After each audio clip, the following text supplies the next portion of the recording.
Have you ever felt a deep connection to the Immaculate Heart of Mary, but wondered about its significance? Join us as we explore the heartfelt history and powerful symbolism of this cherished devotion, and discover how it can enrich your faith. Stay tuned. Welcome to Following Padre Pio. Whether you're a returning viewer or new to our channel, we're excited to have you with us. Padre Pio, a Capuchin friar, mystic, and miracle worker, continues to inspire and intercede in powerful ways today. Join us as we share new videos and shorts 5 days a week, diving into the extraordinary life and miracles of this beloved saint. Discover how Padre Pio's legacy can touch your life and the lives of your loved ones. Subscribe now and let's embark on this spiritual journey together. And now to today's story. As many of you already know, Padre Pio's devotion to our Blessed Mother was essential to his spirituality. And this month, the month of August, has been dedicated to the Immaculate Heart of Mary since 1944, during Padre Pio's lifetime. So, following in Padre Pio's footsteps, and honoring our Catholic tradition, today's video will be about the Immaculate Heart of Mary. Let's dive right in and learn about its significance and history. Devotion to the Immaculate Heart of Mary has a rich history that dates back centuries. While references to the Immaculate Heart of Mary can be found as early as the 7th century, the practice of venerating her Immaculate Heart first emerged in the 13th century with saints like Saint Mathilde, Saint Gertrude, and Saint Bernardine of Siena. Now, I don't want to overwhelm you with all the names and dates, but I do want to mention that the devotion gained widespread momentum in the 17th century through the efforts of Saint John Eudes, who was fervently devoted to its promotion. And we can't forget Saint Margaret Mary Alacoque and her confessor, Saint Claude de la Colombière. While they are famous for spreading devotion to the Sacred Heart of Jesus, they were also deeply dedicated to the Immaculate Heart of Mary. However, it wasn't until 1805 that Pope Pius VII officially allowed a feast to honor the Immaculate Heart of Mary.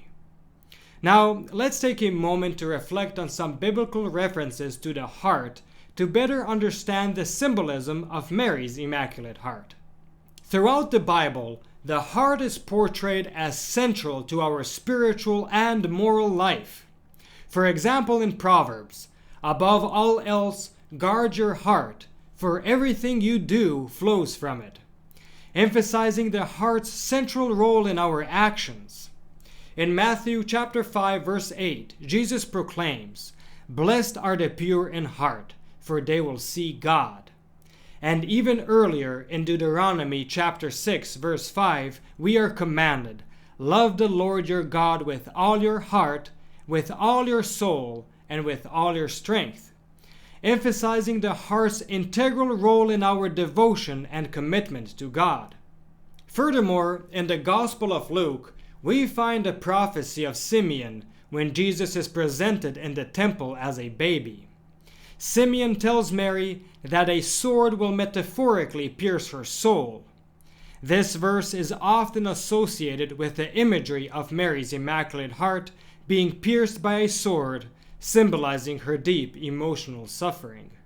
So, it's obvious that the heart stands not only as one of the most powerful and universal symbols of love, but also as the essence of our character, something inseparable from what makes us ourselves.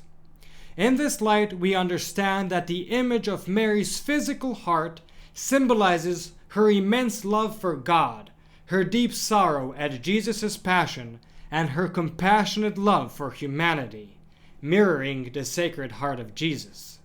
Now, with that being said, there's a difference between the symbolism behind Jesus' Sacred Heart and Mary's Immaculate Heart, and it's not just in how the hearts are depicted.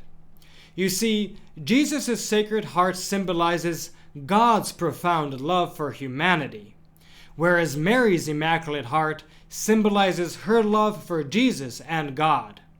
Consequently, there's a nuanced difference in how we approach their veneration. Let me try to explain. When we venerate Jesus' Sacred Heart, we recognize God's love for humanity and strive to respond to His love with our own love. On the other hand, venerating Mary's Immaculate Heart involves seeking to emulate her love and to unite ourselves with Jesus through Mary's heart, embracing both her loving care and her sorrow. In other words, her Immaculate Heart serves as a model for how we should love God. Furthermore, devotion to the Immaculate Heart of Mary is central to the Fatima message. In 1916, an angel preparing the shepherd children for the apparitions of the Blessed Virgin told them, "The hearts of Jesus and Mary are attentive to the voice of your supplications."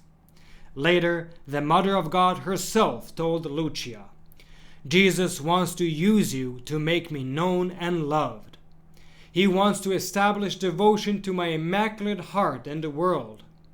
To those who accept it, I promise salvation, and those souls will be loved by God as flowers I have placed to embellish His throne."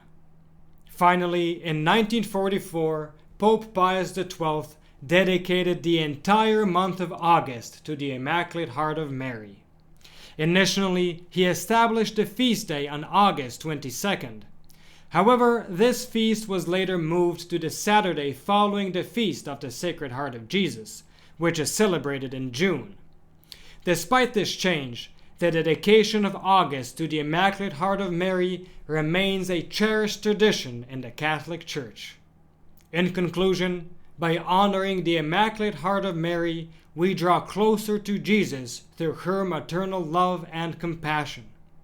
This devotion, deeply rooted in tradition, offers us a path to salvation and a refuge in times of trial.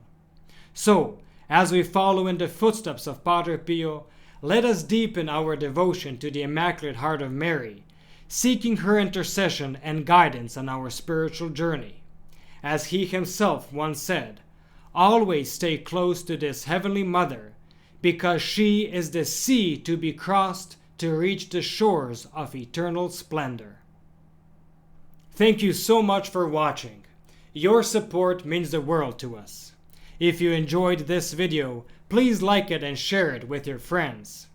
This simple action helps our channel grow and reach more people who love Padre Pio as much as you do.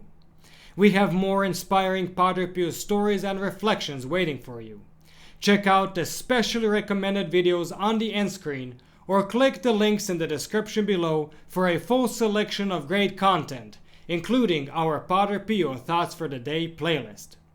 And don't forget, you can also enroll your Mass intentions for next Friday's Padre Pio Holy Mass.